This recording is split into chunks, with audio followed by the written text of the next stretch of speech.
Walt, it was a busy week in DC. We had several confirmation hearings, including transportation and treasury. We had Supreme Court rulings and a very interesting comment by Supreme Court Justice Alito, which I'll leave that to everybody's imagination. But most importantly, for the autonomy economy, you came to an event which I chair for the Council for Economic Resilience. Thanks so much for coming. You met some great people there. Grayson, that was a great event. I mean, first of all, you had Secretary Chow with some very, I think, great speech about the industry.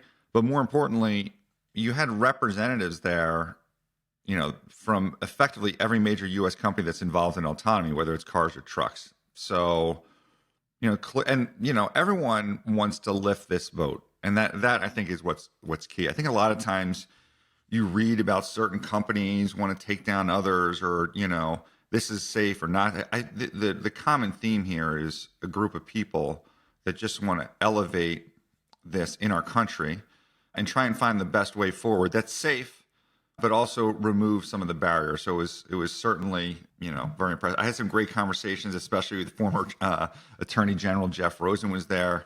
Lovely gentleman, had some fascinating, hilarious stories, and certainly, is on board with this kind of move towards let's get to a national framework. So, I think that's at the end of the day, that's where this industry needs to go. There was a clear desire in that room for a national framework. You had the individuals that worked on it. Finch Fulton from the first administration was there, various other individuals.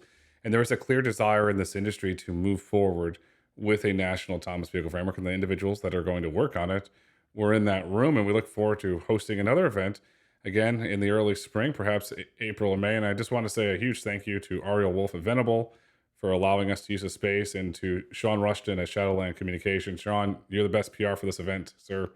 Thank you.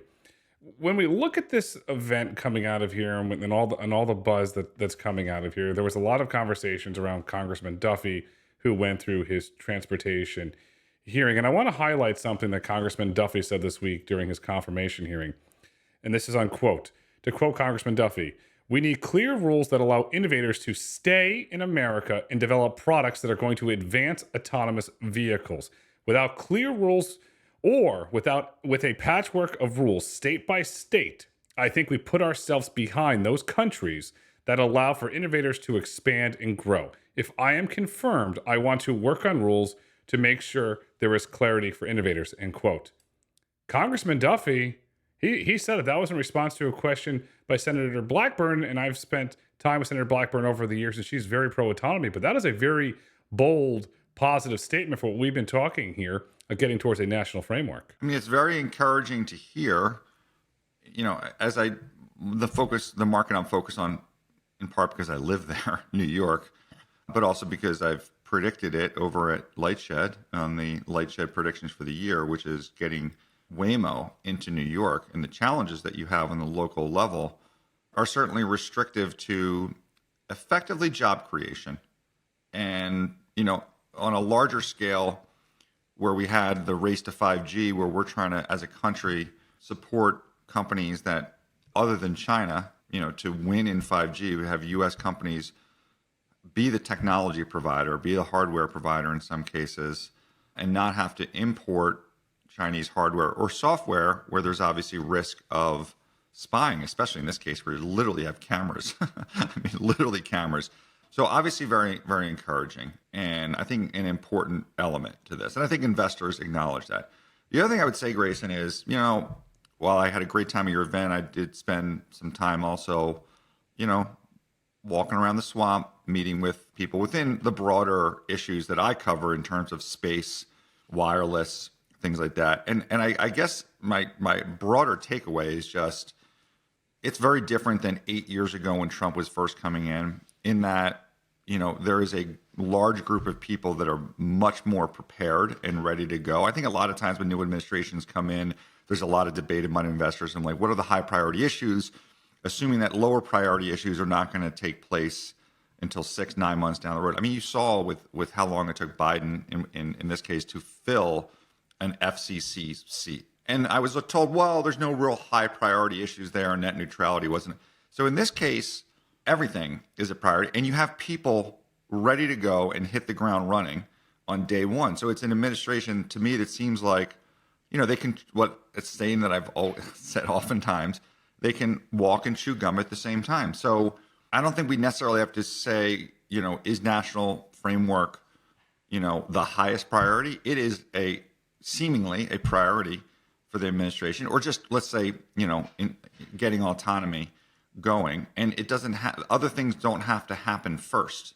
I can tell you things that what's going to happen in the FTC is going to be very quick as well. And I think, Trump has talked about Monday, Tuesday, a lot of different initiatives, but I think that's going to be across the board in a lot of these agencies.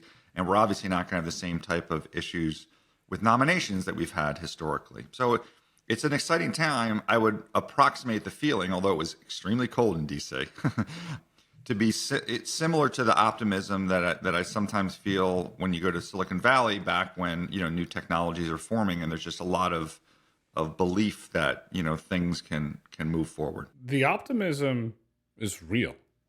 I went to several restaurants, and you speak to the wait staff and you speak to the maitre d's. They said, we're back. We're excited. We're sold out. People are spending money. They're tipping big again.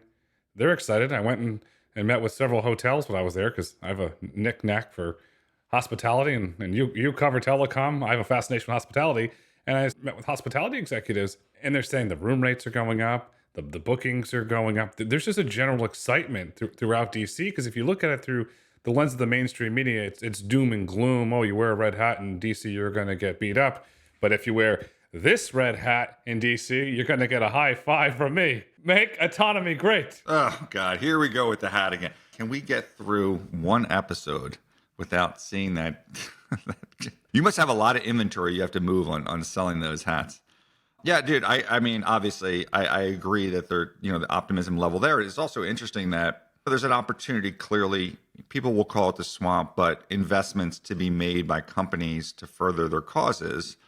And I think you're going to see more of that again across industries in terms of increasing the communication flow to get issues out there. And this has been frankly a challenge for this industry because you have, let's be honest, like tech CEOs that are just so like, hey, we just make a great technology and everything else will happen. Like it'll just magically, our technology is so great, it's going to magically be approved and everyone's going to love it. And that's not necessarily true. And there's parallels to what I've seen, Google and others do in other of their business segments that they're in. It takes a little bit more than that. I think a lot of these companies are kind of wising up to that, or as I like to say, have gotten the memo. Obviously seen at Facebook, or at Meta, what Zuck has done and how things have changed with him, since the election is gone. So I think, hopefully a lot of these larger tech companies will kind of try and embrace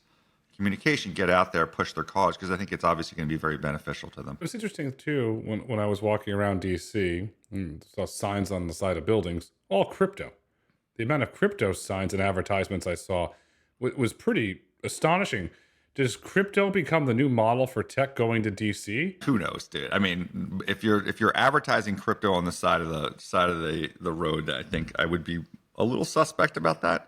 Because what's the billboard that's right next to you? It's the personal injury lawyer, probably, which dominate a lot of the billboards in a lot of the major cities. So, I mean, look, crypto, there's been obviously talk about a national reserve and fascinating interview that the outgoing SEC chairman did on CNBC on, I think it was like Tuesday or Wednesday, and how he was effectively rebuked by courts for how he dealt with some of those issues. But, let's not get off topic here, Grayson. If we're going to get off topic of autonomy, let's stick to AI, not necessarily crypto. It was just an observation there. But as it relates to the trial lawyers, that's a huge issue. It's really interesting. On my Lyft ride home from the airport last night, my Lyft driver was ranting and raving about the cost of insurance and what the trial lawyers do to that. As autonomy advances and we do potentially get a national framework, the trial lawyers are going to throw their arms up. And this gentleman's breaking it down. He goes, all they want to do is litigate, sue, settle. Litigate, sue, settle. That's a problem. I bring this issue up all the time, and it impacts a lot of different industries. There needs to be some type of tort reform. I saw someone on Twitter, I think it was your buddy, Holmar's Catalog, I think might be the Twitter handle. I don't know whether he was speculating or whether this was part of what Tesla's talking about, where if they offer insurance and you use FSD more, that the rate that they charge you insurance goes down because, obviously the car knows when you turn FSD down. So it's incentivizing you. And again, don't know whether that's planned or that's just speculation. Doesn't matter. It's a great idea on two fronts. A, because it's, obviously if FSD improves your driving, which everyone believes it will, the insurance claims should be lower. But more importantly, it just emphasizes to the consumer, brings to light, like, autonomy saves lives, it's good for the economy, and it saves costs, whether it's the damage to the vehicle, the damage to the human, and just avoid some of these nuclear verdicts that are create a challenge for industries that go far beyond auto. Absolutely. Autonomy is good for the economy. It's going to create the autonomy economy. And as you saw from the Council for Economic Resilience event, Tesla was in the room. We had several individuals from Tesla because we're creating this big umbrella where everybody comes under to do this, to hopefully get a national framework. If we do get a national framework, how do investors react? Does that unlock the pension funds, the PEs, the large sovereign wealths to come into this, Ned? I don't think it's as large of an event as operational milestones, but the fact that it will accelerate some of those operational milestones, meaning that, like, if a national framework somehow enabled Waymo to get into New York faster than it normally would, then getting into New York faster than it normally would is going to be positive for the perception, I think, of the industry. So, there's trickle-down effect. It may not be the same immediate catalyst in the market overnight, but absolutely, and certainly earlier stage, beyond like the public markets. I think there's a greater sophistication in terms of understanding, if you're investing for over a 10-year period, how a national framework can impact those investments and have a greater willingness to do so. But look, at the end of the day, let's not overstate it, meaning that if I'm investing, your technology first and foremost needs to work. And that's the most important thing to get dollars in. And if you make a technology that works, then I think there's oftentimes a belief that this other stuff will follow. So then the question is, other stuff will follow, meaning like you get to commercial and you get to scale. It just helps to accelerate that timeline. But I think we're still, in terms of investor perception of the industry, notwithstanding the success and that Waymo has had in the handful of markets that it's launched, you still need to prove people that the technology is going to work and work at scale. Do you view New York as the great unlock? As Frank Sinatra once said, you can make it there, you can make it anywhere? It's like your party. It's about the people that are there, right? And yeah, I know it's like, how's it if they get in Boston or Chicago? That's fine. But New York is just like, the Valley is an important market to be successful in, no doubt. There's operational issues as well, right? Weather, the congestion that's on the roads, although it's a lot less now, thanks to the new toll. But and also just that you can get through the regulatory barriers that exist in New York. So yeah, you got to make it in New York. I'm not worried about the weather. Waymo for 3 to 4 years, I believe now, has been testing in Buffalo, and they're having great success with snow. And as we know, Buffalo gets very cold. You get the lake effect. So I'm not worried about the snow aspect. I think Waymo's biggest hurdle from New York City will be a regulatory issue, but I'm certainly confident that Waymo and their leadership team will be able to figure that out at some point. I hear you, but the key thing is to get that person that runs X billion dollars to walk out of their midtown office and hop in a Waymo and take it downtown and have those light bulb-like experiences happen, in that populace. To do that, and this was JP Morgan was one of the first banks to do this, where the bankers that worked, the individuals that worked there, were able to use Uber from their expense account perspective. Is the big unlock after they're there, where Waymo can become expense as part of your transportation package? I mean, obviously, sure, that's certainly going to be a part of it, right? I mean, whoever banks any of these companies, it's going to be, not only part of what's expense, but something that they're going to encourage, their employees to use. But like, that's not going to have a dramatic impact. Like, the bottom line is they just need to get into more markets and get to scale. So that's the New York. Let's put New York to a side. Going back to the national framework, what if the national framework does not include trucks weighing gross weight over 10,001 pounds? Then what happens? Trucking is another important space for sure. And I think a lot of times, a lot of these, companies that originated maybe doing auto and have gone to trucking because of the value opportunity there, might fall asleep on them a little bit because I know they don't like to talk about it because to your investors, you have to tell them, oh, we're sticking to our knitting and trucking is so big that's big enough. But the reality is, like, if it works, there is applicability, I think, in the auto space. But, we already saw with the triangle thing that they can be treated differently. And, you're certainly well versed. And why don't you tell me, like, what are the incremental challenges from a labor standpoint? Because if you're just giving someone another opportunity of a car to drive, that's one thing. And like TLC may be an issue in New York for cars, but like the trucking is a different world. And what's the union situation there? Like, how do you see that playing out? The union situation's complicated. I do want to have it. Chris Spear from the American Trucking Association talks about this all the time. We have a driver shortage. And when you speak to drivers do not want to do the long road over the hole. They want to do the short hauls. They go home. The whole big unlock where the economics make sense is over the road long haul for autonomous trucking. But from a labor standpoint, we have the Teamster president, Sean O'Brien, who is out there adamantly despising autonomous trucks, saying things that I believe to be factually incorrect about the impact that autonomous trucks will have. Mr. O'Brien, sir, if you're listening or watching, autonomous trucks are good for the economy. Autonomous trucks are good for your members, the Teamsters. We'd welcome a conversation with you about this. It's very good for both sides. The issue emerging on that, it's been widely reported, Politico's one of the outlets, that Mr. O'Brien is speaking to Mr. Trump, President-elect Trump, on a weekly basis. And he is advocating and pushing to put a ban, a moratorium on autonomous trucks where you have to have a driver in that truck. On the other side of that equation, you have, which has been widely reported on X, First Buddy, if you want to call Elon Musk First Buddy, who is advocating and pushing for full autonomy for trucks because the Tesla Semi will get FSD at some point. So it's going to be a really interesting political battle there. Furthermore, you saw Mr. O'Brien went on Tucker Carlson's podcast. And President Trump, he loved it because he was bashing Kamala and praising the president. So it seems that the battle for this could potentially be won in the media or on influencer podcasts. Perhaps Mr. Musk has to go on Rogan to emphasize his point. It's possible. I don't think Elon would just do Rogan just for the trucking or for autonomy, but certainly over a 3-hour period, I'm sure it would be a topic that could be discussed.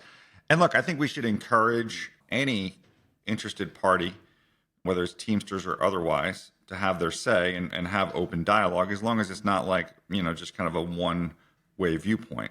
I mean, one of the great things, getting back to your event, was it wasn't just the leading companies in autonomy, whether it's car or trucking. It was other parts of the ecosystem. And it's an ecosystem that needs to come together to realize overall economic benefit. But look, sometimes you're not going to make everyone happy, and there has to be discussion. We'll see how it comes out. Like, some people could argue, well, Elon's going to have more influence than Mr. O'Brien, President O'Brien from Teamsters.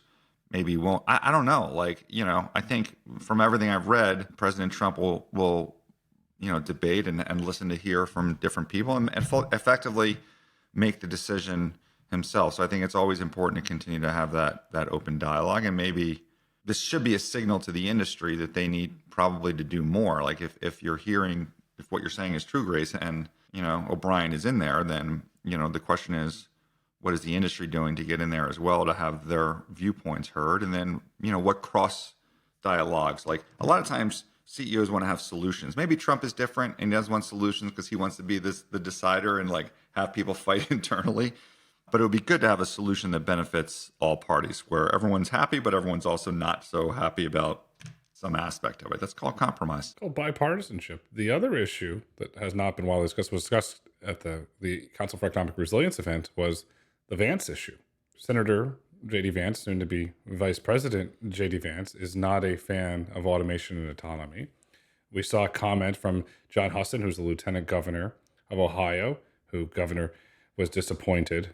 Now, the new senator, he's not a fan of it because as we march towards 2028, Vice President Vance is going to run for president, and he wants to take Trump's labor coalition and continue it. So that's another compromise. There's going to be a lot of political wheeling and dealing to really see this come to fruition. The question is, who can do it where there's in a bipartisan way that benefits the U.S. economy? That's going to be the big question. Yeah, and look, at some point you just have to believe that you're on the right side of the argument and that ultimately wins out. And I wouldn't get overly focused on the viewpoints of individual people within the sphere of influence around Trump. I mean, there's a lot of things that Vance has against big tech and wanted Lead and Khan to stay at the FTC. She's no longer at the FTC. And, so I think the dug-in views, like you can pick any individual person that has been to Mar-a-Lago or has some influence or has a strong viewpoint one way or another and try and spin a narrative that this is going to be the end game. I don't necessarily believe that that's the way. That's the way to get to the what's actually going to happen. Measure it, right? Have the dialogues. Put forth your point, and if you're on the right side of the argument, meaning economic growth, saving lives, some things that are good for the populace that ultimately get you votes as an elected official. Those are the things that obviously matter. To that end, Trump specifically has said things about the shipping docks. So how do you, in the context of what I just said, how do you view those shipping dock comments where he was effectively against autonomy, which is occurring around the world, in part as kind of a hat tip to labor to say, hey, we're going to protect your jobs in that situation, even though that does not seem like the right thing to do, in my view at least. How do you think that kind of signals risk to autonomy and specifically the trucking part of autonomy? I don't view it as a signal to risk. I view it as President Trump saying thank you for voting for him. I view it as a thank you. The concern that I have with the statement, the way the contract is structured, it's going to hurt American competitiveness. That's the concern I have. And on the backside of that, does that lead to more onshoring? Is this a 3D chess game where that leads to more onshoring because individuals do not want to pay these exorbitant fees to do this? That's the question. I don't know. It's not for me, but I view at the end of the day that it was a thank you to those individuals for voting. And then also, don't forget, they would have went on strike on Inauguration Day. And if you and I were president, we would not want to strike. And we're getting sworn in as president. Politics at its finest is how I'd sum it. Do you think Trump wants his primary issue that seems to be all over the news when he's going to office be, what's going to happen with TikTok the day before? At some point, that has to be a bit annoying, does it not? That, this is an issue that's kind of not, I don't want to say overshadowing, but it's kind of front and foremost, at least in the media, in terms of an issue to discuss. The TikTok CEO is an honored guest of the president for inauguration. That's another interesting move. Is he going to be out on the stage in the cold while Trump is inside getting inaugurated? Where is the dais now? Is like, what does honored guest mean? The outside aspect is closed. There's individuals that will be going to the Capital One arena to watch it. I do not know from a Secret Service perspective. Very nice men and women. I interacted with them quite a bit during our trip to DC. Very nice individuals, men and women. I do not know where the honored guests will be from a security perspective, but I got to tell you something. This is the first time since the second term of Ronald Reagan where a president is being sworn inside the rotunda. President Trump's making this thing made for TV. I got to give him a lot of credit on it. His TV chops are really going there. So here's the question, putting on my political hat. Uh-oh. Does TikTok not pull the plug on Sunday and then let it go through inauguration so all this pro-Trump content can flow through TikTok? It's a law, and the president can make an executive order that says they won't enforce, but like what happens 3 days from now? So if you're Apple or you're Google, who run Android, who run the phones that are on there, are you not going to follow a law based on an executive action that says that they won't prosecute the law? And I don't know, can a state attorney general sue them? Or what if he changes his mind in 2 days and like, well, you didn't follow the law? So I think the specific issue of whether this thing's going to be live or not is whether Apple and Google want to take on that potential risk. And then, it being a law, the out on the law is that they sell the company, or that China sells its stake in the company. So that gives Trump an opportunity to do it. I don't know if that is going to happen right away. I mean, in a perfect world, he would love it that like TikTok stays so he doesn't get, I guess, all this public anger. But then that's relying on Apple and Google to be willing to take that risk. Because what if he does this negotiation and China, who's apparently just telling us what to do or not to do with TikTok, and we're going to listen as a country, even though we have a law in the books. So we're just going to roll over for China. But that aside, what if they don't get to a deal? And then he's like, okay, well, you're banned. And oh, by the way, Apple, since you actually allowed this thing to happen for the last 5 days, because you haven't seen Trump, change his view one way or another on something. Because let me remind you, he was the one that wanted to ban TikTok in the first place, let alone any other issue that may have changed over time. So, good luck to Apple and Google if they want to take that risk. There's big risks brewing. The big risk that, not for us to discuss, is the red note risk, but I want to highlight as it relates to the autonomy markets risk, because during the Senate confirmation hearing for the Treasury Secretary, Scott Bessent, Mr. Bessent, I'm going to quote him, said, in quote, "China is the most unbalanced economy in the world. They are in a severe recession and depression, and they are attempting to export their way out of that," end quote. And then I also want to highlight another comment that stood out from Senator Rubio, who is in Senate confirmation for Secretary of State. And this is in quote, "If we stay on the road we're on right now, in less than 10 years, virtually everything that matters to us in life will depend on whether China will allow us to have it or not. Everything from blood pressure medicine we take to the movies we get to watch," end quote. Secretary of State, Treasury Secretary are two of the most important cabinet positions. This is running counteractive to what President Trump wants to do. And then you have China now wants to export autonomy to the world. It seems like this is getting a very complicated issue. It is, but it's not necessarily new in that, Trump has taken this head on. A lot of the stuff that he did was continued under the Biden administration. It didn't start under prior administration. So I think the issue is recognized not only by the president, but obviously through many in his administration. We talked about TikTok. Obviously, Rubio has had a lot of things to say about TikTok and the risks that exist there. So I think there's a plan, but it's also not like a, my way or the highway type plan. I mean, I think you have a president that wants to try and find a solution that, is willing to compromise, which is ironic given, I think, a lot of the concerns that have been voiced by his opponents. And like there are, kind of give and take where we can, protect ourselves and get some greater equality. And, we could talk about any number of issues where maybe certain countries aren't paying their fair share or China is, in this case, as it relates to, let's say, social media companies, they don't let any U.S. social media apps on their phone. Like getting back to Apple, like Apple's more than happy to adhere to whatever China says in terms of apps that it will allow on phones in China or not. But somehow they're not supposed to listen to our government if our government passes a law to say to not have that app on unless it's sold. I mean, that seems kind of crazy, right? That a company would snap to China but not to the U.S. So I think that dynamic has to change. And I think there's obviously plans throughout the administration. And again, I think this is across the board. This is not, we're not going to do it one issue at a time. They're going to hit the ground running on these issues, which we'll see soon enough. There's someone up, you said it, bonkers. If that happens, if you listen to China, listen to the United States, that's completely bonkers. And staying on the autonomy theme, Biden's Commerce Department announced a final rule on Tuesday that would ban the sale or import of connected vehicles from China and Russia due to national security concerns.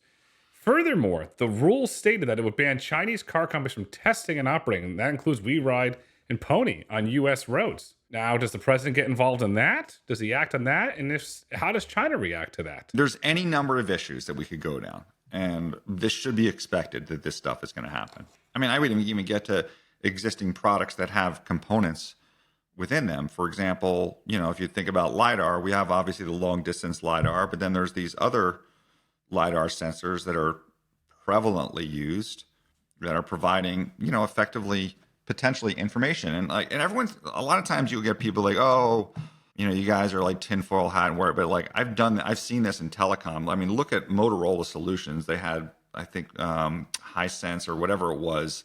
Someone literally taking, was randomly caught taking products like at airport security.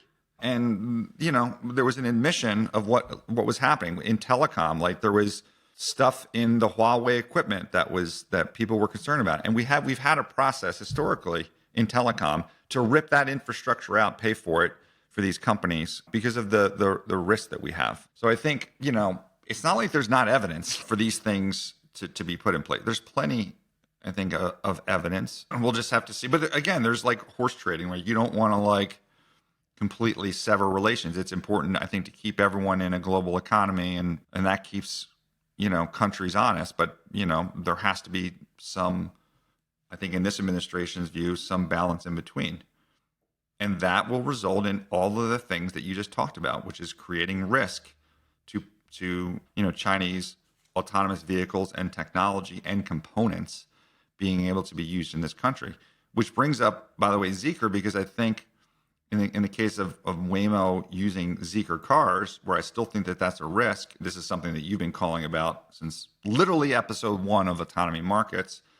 But wasn't there press out this week where Waymo thinks that they can move forward on this? I'm just curious, since you've been that kind of, I don't want to say anti-Zeekr, but the realist more on the Zeekr risk, where do you stand now based on some of the new information that you've received this week, Grayson? It's still a risk, and this is a statement that Waymo, a spokesperson for Waymo, gave to Wired, and I quote, "We do not anticipate the final rule will impact our use of the Zeekr vehicles," end quote. Well, how is that possible? I don't know. So Waymo goes on, and they say that their base vehicles stripped of telematics systems and any other technology that would allow the vehicle to communicate with or send data back to its manufacturer. Only authorized personnel will install Waymo self-driving after they're delivered to the United States. Okay, so so let me be the advocate then for Waymo, and you be the, you're anti-Zeekr.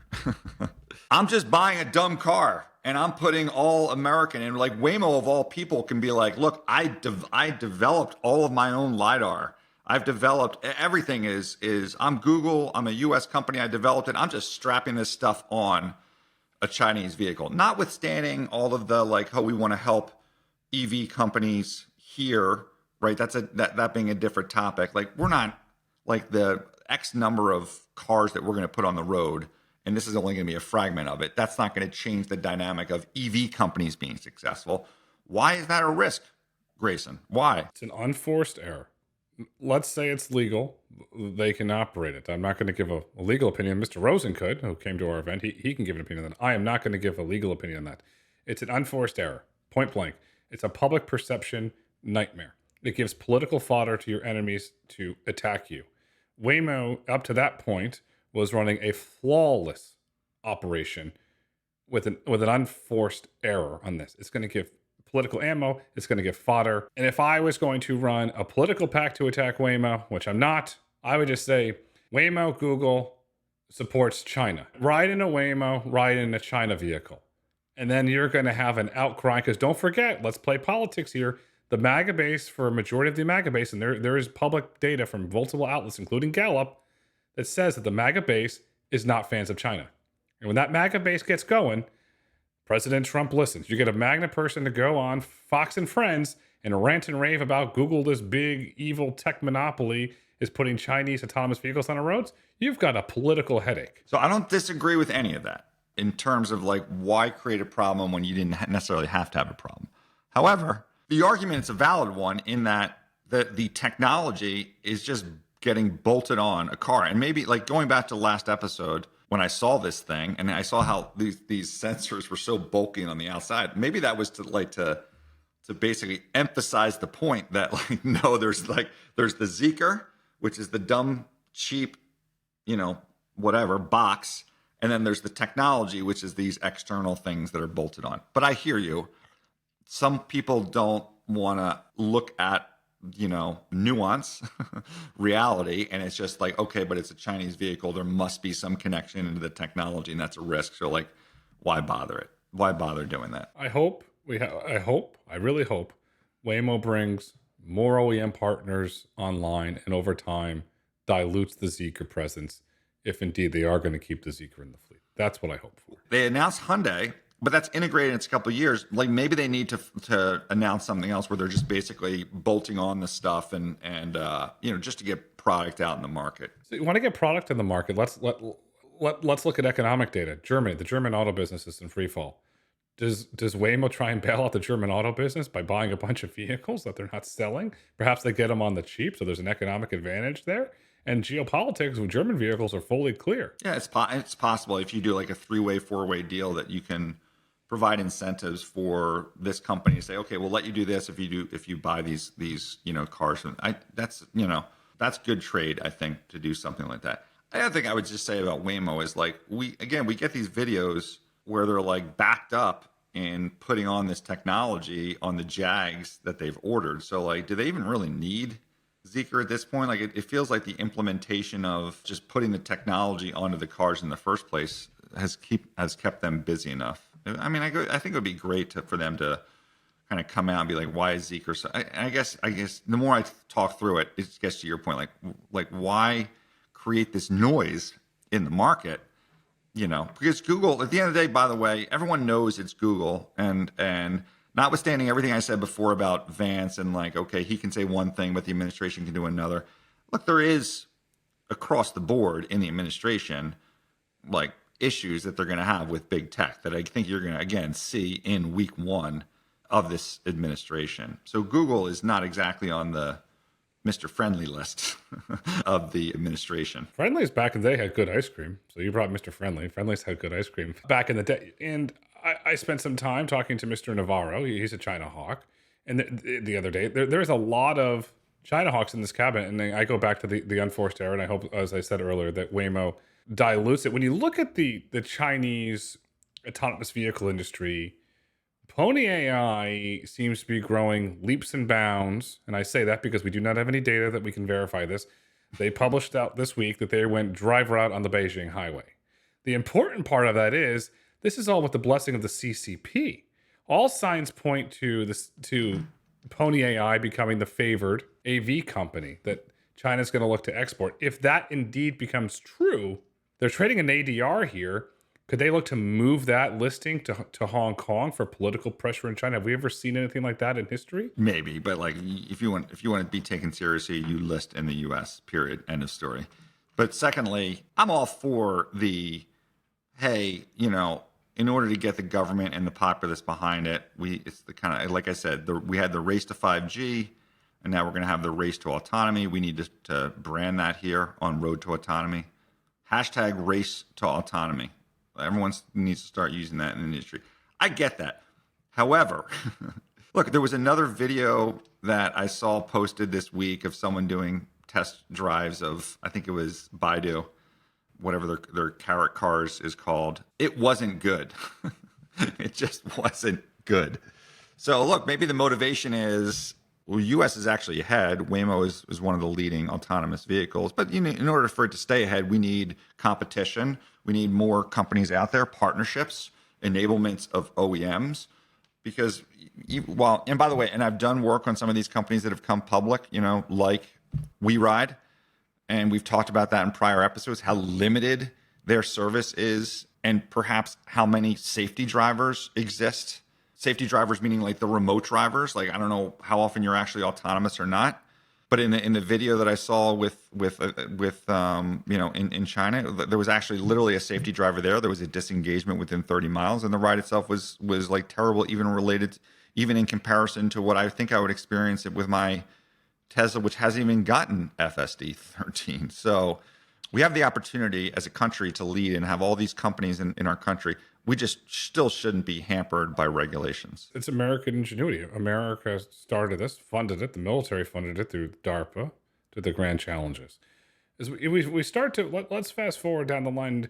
Do you see two main autonomy markets evolving? The US and China, very similar to how search is operated, phones are operated, where those markets are not really interconnected? Well, not after that video I saw, but sure. Yes, I will go along with China's going to put a lot of investment dollars behind this to push that technology forward. I have faith in the American companies. This is where innovation happens, as long as we're not hampered and there's some level of incentives that exist out there to push it forward. And that's where we need the regulatory framework. Hopefully, Congressman Duffy is confirmed next week as Transportation Secretary, and we can hit the ground running. Big week next week, Walt. The 47th President of the United States will be sworn into office. What do we need to look for in the autonomy markets? Not the political markets, the autonomy markets. I think that the relationship with China is going to be obviously a critical one. And like I'm restating myself 3 times now, but you know, I think we're going to hit the ground running in a lot of different agencies. You got to get the confirmation obviously done, but I don't know if you're going to see national framework things proposed in week 1. Maybe you know better than I, but I think maybe it's just going to be more of the message of the pace of the administration. I may be wrong. Like, you know, the administration may get in office and things are just, you know, clogged up as they always are. but we'll see. I think, momentum is a powerful thing in sports and in politics and in business. And it's very important to point out to our listeners and viewers, Walt is a very big Eagles fan. So Walt, as your co-host here and your partner on Autonomy Markets, we will root for the Eagles to win. So I hope that makes you happy. They don't have a lot of momentum at the moment, but we're hoping to gain some momentum coming out of this game, but we'll see. But thank you. You're very welcome. There's not many fans outside of Philly for the Eagles, but you know what? We like it that way. They're great. And they have great cheesesteaks in Philly. And you can have a cheesesteak and go see the Liberty Bell and some great history around our founding fathers. And by the way, earnings start happening, Grayson. So, next week, earnings start to kick in.